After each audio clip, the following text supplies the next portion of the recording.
섰습니다. 하나님, 연약한 주의 종이오니 제 입술을 통하여 전해지지만 하나님의 음성이 들리게 인도하여 주시고 하나님의 말씀만 순전하게 들려질 수 있도록 인도하여 주시옵소서. 감사하며 사랑 많으신 예수님 이름으로 기도드렸습니다. 아멘. 할렐루야. 네. 오늘 말씀의 제목이요, 은혜로 살아가는 삶이라고 하는 주제를 가지고 말씀을 함께 나누고자 합니다. 네, 오늘 마태복음 26장 33절로부터 35절의 말씀을 준비를 했는데요. 사실 오늘 말씀의 주인공이 누구죠? 예, 베드로입니다. 2주 전에 제가 금요 예배 때 베드로라고 하는 주인공을 가지고 함께 말씀을 나눴습니다. 2주 전에 함께 나눴던 말씀을 조금 곱씹어 본다고 하면 어떤 내용이었냐면 예수님께서 십자가에 못 박혀 돌아가시고 그리고 나서 베드로가 고민에 빠지고 절망에 빠집니다.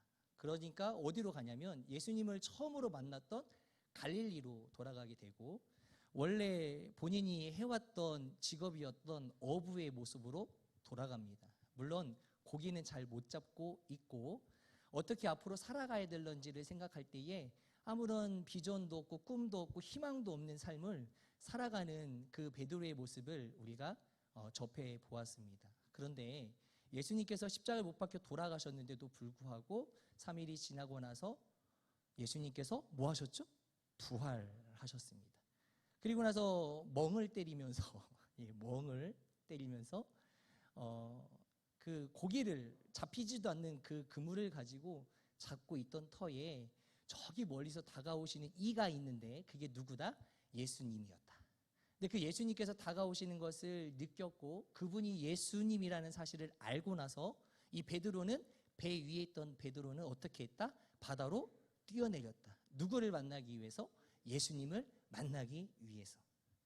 그리고 예수님과 베드로의 그 만남을 가리켜 제가 2주 전에 그 만남 속에 뭐가 보여졌다? 예배라고 하는 것이 보여졌다. 그래서 하나님과의 우리와의 만남 자체가 곧 예배이다라고 하는 메시지를 함께 나누어 보았습니다. 근데 오늘 말씀의 주제는 뭐냐면 그 전의 이야기입니다. 사실은 이후의 이야기를 가지고 더 나아가 그 이후의 이야기를 나누고자 했지만 사실은 제 계획 속으로는 2주가 지난 후에는 그 전의 이야기를 꺼내야 되겠다는 이야기를 생각을 했습니다. 왜 그러냐면 베드로가 왜 배 위에서 왜 그 위험을 무릅쓰고 바다에 뛰어내려서 예수님께 뛰어가 안겼는지에 대해서 그 이유를 알고자 오늘 말씀을 이제 전해야 되겠다라는 생각이 있어서 지난주에는 미래의 이야기, 이번 주에는 그 과거의 이야기를 함께 나누고자 합니다. 오늘 본문은 말씀드린 것처럼 예수님이 십자가에 달려 돌아가시기 전의 사건입니다. 왜 그토록 바다에 뛰어내려 예수님께 달려갈 수밖에 없었는지를 오늘 말씀을 통해 우리가 생각해 보기를 원합니다. 오늘 본문 마태복음 26장 33절로부터 35절까지를 다시 한번 읽도록 하겠습니다. 33절부터 35절까지. 자, 시작. 베드로가 대답하여 이르되 모두 주를 버릴지라도 나는 결코 버리지 않겠나이다. 예수께서 이르시되 내가 진실로 내게 이르노니 오늘 밤 닭 울기 전에 네가 3번 나를 부인하리라. 베드로가 이르되 내가 주와 함께 죽을지언정 주를 부인하지 않겠나이다 하고 모든 제자도 그와 같이 말하니라. 아멘. 베드로의 이 고백은 어쩌면요 참 대단한 고백인 것 같습니다. 무엇인가 목숨을 걸고 이야기했다라는 것은 분명 참 쉬운 결정이 아니기 때문입니다. 하지만 이런 목숨을 건 고백을 한다 할지라도 늘 평탄한 믿음의 삶을 살 것 같아 보일지라도 한순간 무너질 수 있다는 것을 오늘 베드로의 모습을 통해 우리는 보게 됩니다. 어떠십니까? 우리 성도님들 주님을 처음 만난 날 기억하십니까? 주님 처음 만난 날. 주님의 사랑과 주님의 보호하심과 주님의 인도하심을 처음 느꼈던 그날. 네. 주님 앞에 모든 것을 주님께 드리겠습니다. 나의 재물, 나의 가정, 또 나의 삶, 이 모든 것들을 주님 앞에 아낌없이 드리겠습니다 라고 하는 그런 고백들, 한두 번쯤은 해보셨을 거라는 생각이 듭니다. 저도 되게 많이 해봤거든요. 네, 하나님 앞에 너무 은혜가 되어서 주님 이제 앞으로 이렇게 살아갈게요. 주님 이제는 이렇게 주님 앞에 엎드려지는 인생을 살겠습니다 라고 고백은 했죠. 그런데 우리가 이 시간에, 이 시점에 우리가 생각해 보아야 될 것 무엇일까요? 우리는 그러한 인생을 계속적으로 살아왔는가 하는 것입니다. 오늘 본문의 말씀처럼 모두 주를 버릴지라도 나는 결코 주님을 버리지 않겠습니다. 또 주와 함께 죽을지언정 주를 부인하지 않겠습니다 라고 한 이 고백은 베드로만의 고백이 아니라 사실 우리의 고백이기도 하는 것이지요.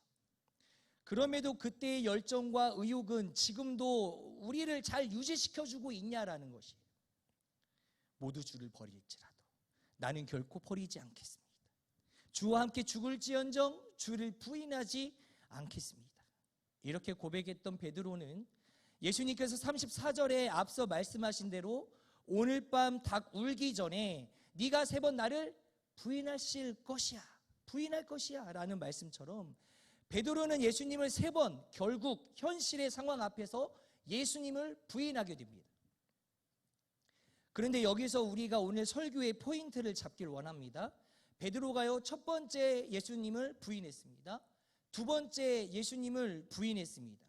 그리고 베드로가 마지막 3번째 예수님을 부인하고 베드로가 생각났던 것이 있어요.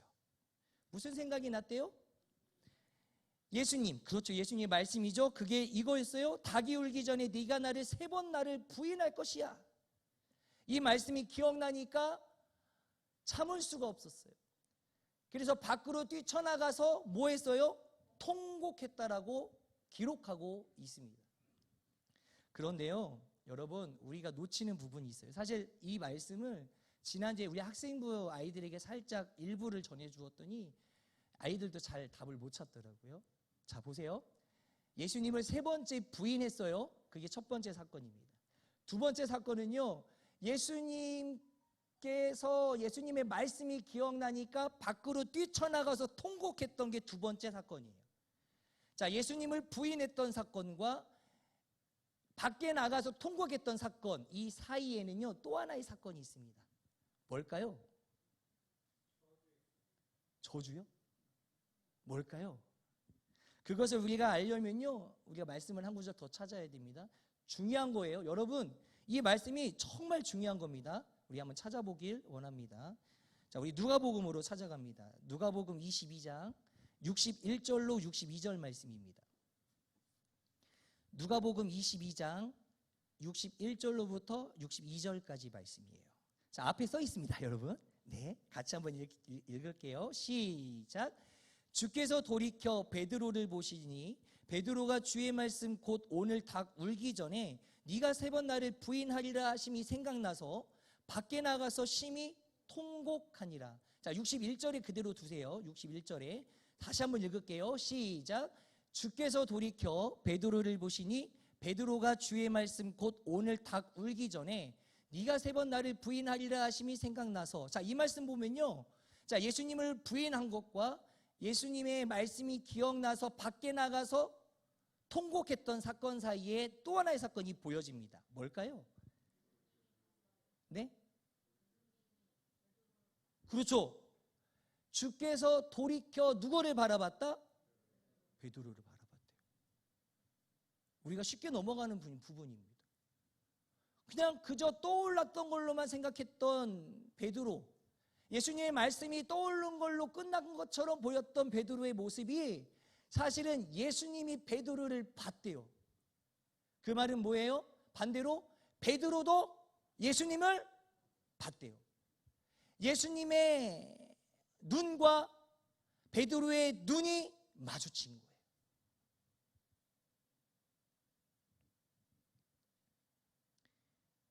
그랬던 그 순간에 네가 나를 닭 울기 전에 3번 나를 부인하리라 라고 하는 이 말씀이 생각나서 밖으로 뛰쳐나가 통곡하였더라.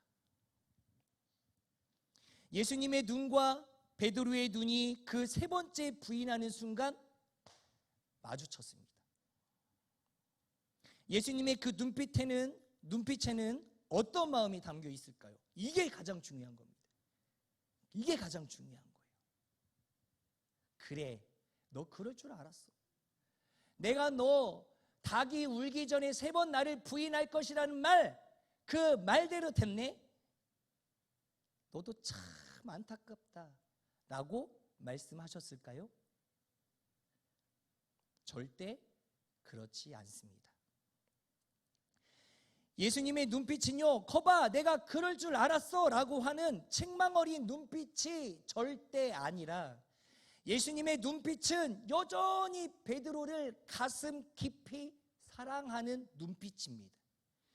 베드로의 연약함을 긍휼히 여기시면서 실패하여 넘어진 그 자리에서 너는 다시 일어날 수 있을 거야. 너 다시 일어나야 해 라고 응원하며 바라보는 눈빛입니다.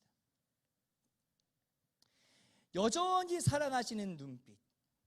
네가 지금 나를 부인했지만 그것을 네가 교훈 삼아서 네가 넘어진 그 자리에서 다시 일어나서 복음을 들고 복음을 위해 살아가길 바란다 라고 하는 사랑의 눈빛을 베드로에게 보이셨던 것입니다. 이런 눈빛을 보여주니까 베드로가 예수님의 말씀이 기억나니까 여러 가지 상황과 예수님의 눈빛을 보니까 통곡할 수밖에 없었던 베드로의 모습이 있었다라는 거죠. 오늘 우리도 세상 살아가면서 똑같습니다. 얼마나 많이 또 얼마나 자주 예수님을 모르는 사람처럼 우리는 예수님을 부인하며 살아갈 때가 얼마나 많습니까? 내가 예수를 몰라요. 나는 예수님을 알지 못해요. 라고 말로 표현할 수는 없겠지만 행동으로 어떤 상황 속에서 나의 선택과 결정으로 마치 예수님을 모르는 사람처럼 우리가 판단하고 우리가 선택하고 때로는 이기적인 생각을 통하여 순간순간 그렇게 살아왔던 나의 모습이 얼마나 많이 있었냐라는 것이에요. 그러나 여전히 예수님은 우리를 사랑하시고 여전히 주를 위해 살고 싶은 마음 또한 우리 가운데는 많이 있습니다. 그런데요, 아무리 하나님을 위해서 열심히 살아가고자 하는 그 마음이 충만하여도 세상 속에 나가서 살다 보면요, 참 현실이라고 하는 벽 속에 부딪혀서 우리는 예수님을 모르는 사람으로 선택하게 돼버립니다. 예수님과 상관없이 이기적으로 판단할 때가 그러므로 많을 수밖에 없다라는 것입니다. 나도 모르게 말이죠. 그때마다 예수님은 그런 우리를 바라보시면서 으이그 이놈아 라고 책망하실까요? 아니라는 거예요. 그런 실수, 그런 연약함 속에서 우리를 바라보시면서 여전히 우리를 향하여 긍휼의 눈빛을 보여주시는 것입니다. 내가 너를 사랑해. 괜찮아. 넘어져도 괜찮아. 실수해도 괜찮아. 거기서 너의 연약함만 발견하고 나의 도우심을 구하면 돼. 그렇게 다시 일어나서 주를 위해 일하면 되는 것이야. 괜찮아. 이런 마음으로 우리를 예수님께서, 하나님께서 바라보신다라는 것입니다. 베드로는요, 지금 3번 예수님을 부인하고 나가서 통곡하는 이 사건을 통해서 베드로가요, 인정한 사실이 있어요. 인정할 수밖에 없었던 사실은 무엇이냐면 사람이 갖고 있는 결심의 연약함이라는 거예요. 따라해 볼까요? 사람이 갖고 있는 결심의 연약함이다. 여러분들 아무리 노력하고 결심해봐요.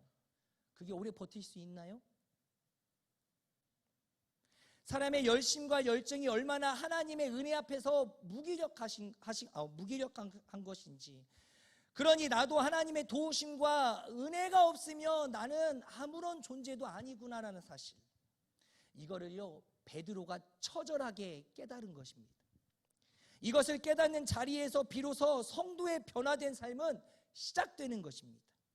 여러분, 이게 깨어지지 않는 때가 있어요. 그 열심이 깨어지지 않는 때가 있어요. 그게 언제냐면 처음 주님의 사랑을 깨달았을 때, 어떤 삶이라도 주를 위해 내가 다 할 수 있을 같이 여겨졌었던 그때에 하나님 한 분만이면 족합니다. 주께서 나에게 주시고 허락하신 그 은혜가 충만하니 내가 모든 것을 할 수가 있어요 라고 했던 그때는 이 열심과 약속과 선포가 깨지지 않아요. 그런데 참 신기한 게 있어요. 하나님 앞에 내가 약속한 거잖아요. 그런데요, 하나님께서 그 약속, 나의 열정과 열심과 결단과 선택을요 깨버리셔요. 누가요? 하나님이 깨버리세요. 왜 깼을까요? 왜 깼을까요? 그것은 딱 하나예요. 너는 나 없으면 안 돼. 네가 아무리 내 앞에서 약속을 한다 할지라도 너 혼자 힘으로는 될 수 없는 거야. 너 혼자의 결단으로 그것을 다 이겨낼 수 있을 것 같아? 야, 너 그런 생각하지 마. 그러니 네가 약속한 것, 네가 결단한 것, 결심한 것 내가 다 깨뜨린다. 그래서 우리가 삶을 살아갈 때 때로는 힘듦이 다가오는 것이 그런 거예요. 때로는 내가 하나님을 위해서, 하나님을 향해서 일을 하는데도 그것이 좋은 일이고 참 너무나도 감사한 일인데 그것을 함에 있어서도 때로는 상처로 다가오기도 해요. 왜요? 하나님을 의지 않고 너의 의지대로만 가면 하나님은 그걸 원하지 않으시기 때문에. 그래서 깨뜨리는 거예요. 근데 그럴 때마다 믿음이 부족한 사람, 말씀을 보지 않는 사람, 교회 예배에 잘 참석하지 않는 사람들은요 오해를 하게 됩니다. 내가 주님을 믿는 이유가 뭔지 알아? 주님을 위해서 했어. 그런데 나에게 이렇게 힘듦을 줘? 나에게 이런 어려움을 줘? 뭐야, 하나님이 계시긴 계시는 거야? 그렇게 무너지는 거예요.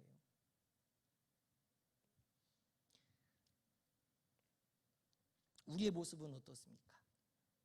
나의 모습은 어떻고 우리는 지금까지 어떻게 살아왔습니까? 돌아보는 이 시간 되기를 간절히 원합니다. 오로지 너는 사람의 연약함을 인정하라. 예수님께서 말씀하시는 거예요. 사람의 실수투성인 본성을 인정해라 말씀하시는 거예요. 날마다 그래서 주의 도우심으로 너희들은 일어나야 되고, 날마다 주의 그 보호하심으로 견뎌야 되고, 날마다 주의 사랑 안에서 다시 하루를 살아갈 힘을 얻으면서 주님 때문에 살아가는 그러한 존재임을 너는 깨달아야 된다 말씀하시는 거예요. 베드로가 3번 예수님을 모른다고 부인하는 이 사건은 그러기 때문에 결코 저주스러운 사건이 아니다라는 거예요. 오히려 베드로를 새롭게 거듭나게 만드는 사건이었고, 새롭게 하나님이 그를 세워가시는 사건이었고, 그런 변화된 삶의 분기점 역할을 했던 것이 바로 베드로가 3번 예수님을 부인했던 오늘 본문의 사건입니다. 그러니 베드로에게 있어서, 그의 변화된 삶에 있어서 이 3번 부인하는 사건은 신앙적으로 그의 믿음의 삶 가운데에 정말 매우 중요한 사건인 것을 믿으시기를 바랍니다. 부끄러운 사건이 아니라 연약한 자신을 발견하게 만든 사건이었고, 그로 인해서 주님만 바라보고 주님만 의지하게 만드는 중요한 분기점이 되는 사건이었습니다. 혹여나 오늘날 살아가는 우리 성도들의 삶 가운데에 오늘 삶의 환경 때문에 또 이런저런 이유 때문에 넘어져 계신 분이 있다면 여러분들 감사하시길 바랍니다. 감사하지 않을 수 없는 삶을 우리는 살아가야 돼요. 여러 가지 상황과 여건들이 우리에게 보여지지만 그것 또한 하나님이 주신 것을 인정하시기를 바랍니다. 그래서 지지난주에 제가 말씀드렸던 베드로가 배 위에 있다가 저 멀리 예수님께서 다가오는 것을 느끼고 배에서 바다로 뛰어내릴 수밖에 없었던 그 간절한 마음. 내가 그토록 너무나도 배신하고 부인했어요. 예수님을 부인했어요. 그것도 2번도 아니고 3번을 부인했어요. 예수님께서 나에게 경고를 주셨는데도 불구하고 나는 그 말씀을 듣지 않았어요. 나는 예수님을 부인하지 않습니다. 절대로 나는 내가 죽을지언정 예수님을 부인하지 않겠습니다라고 이야기했던 그 베드로의 고백. 근데 결국은 어땠어요? 부인하게 돼버리잖아요. 그 미안한 마음, 너무나도 부끄러운 마음이 너무나도 마음 가운데 자리 잡고 있으니 다시 갈릴리에 가서 어부의 생활을 하지만 고기를 잡을 수 있는 능력이 없었던 거예요. 분명히 잡을 수 있는 능력이 있었겠죠. 하지만 그의 마음 가운데에는 예수님만 떠올랐던 거죠. 그런데 저 멀리에서 돌아가셨던 예수님께서 부활하셔서 다가온다고 생각해 보세요. 진짜 이거는 놀라운 일이 아니라 너무나도 감사한 일인 거예요. 베드로의 마음 가운데는 주님 한 분만이면 족합니다라고 하는 고백이 마음 가운데서 막 샘솟았을 겁니다. 믿으십니까? 여러분들의 삶 가운데 두렵고 떨리고 힘들고 어려운 마음들이 여러분들의 마음을 짓누르고 지배하고 있다 할지라도 그런 거 관여하지 마십시오. 예수님이면 족합니다. 그래서 하나님을 통하여 예수님을 통하여 여러분들의 삶이 유지되었으면 좋겠습니다. 그래서 늘 은혜로운 삶 가운데서 떠나지 아니하고 그 주님만을 의지하고 주님을 더욱더 가까이 대할 수 있는 그 파워와 힘이 여러분들 주님을 통하여 유지되기를 간절히 바랍니다. 이 시간 마무리를 짓기를 원합니다. 결론을 맺으려 합니다. 여러분, 어려울 수 있어요. 지금 상황이. 또 힘이 들 수 있습니다. 연약한 나를 그냥 인정하고 다 주님 앞에 내어놓으시기를 바랍니다. 주님, 나는 이런 존재밖에 안 되는 것 이제 주님 앞에 인정합니다. 내 힘으로 뭔가 하려고 애써봤고 내 방법으로 이겨내려고 참 애써봤지만 결국 주님의 도우심 없이는 안 된다는 사실 이제는 깨닫습니다. 주님 도와주십시오. 제가 해야 되는 역할에서만 최선을 다하겠습니다. 하나님 도와주십시오. 하나님만 나의 도움이시고 하나님만이 나의 산성이시고 하나님만이 나의 구원자이심을 내가 오늘도 진심으로 인정합니다. 여러분, 이 고백을 어떤 상황에서라도 다시 한번 또 발견했다면 그 상황은 나를 죽이는 상황이 아니라 나를 살리는 상황이 되는 것입니다. 이기적인 나의 생각 이제는 주님 앞에 내려놓으십시오. 아멘. 여전히 나를 사랑하시는 그 주님을 의지할 때 우리는 주님의 은혜 안에 살아가는 삶을 살게 될 것이고 그 힘이 나에게 제공되리라 믿습니다.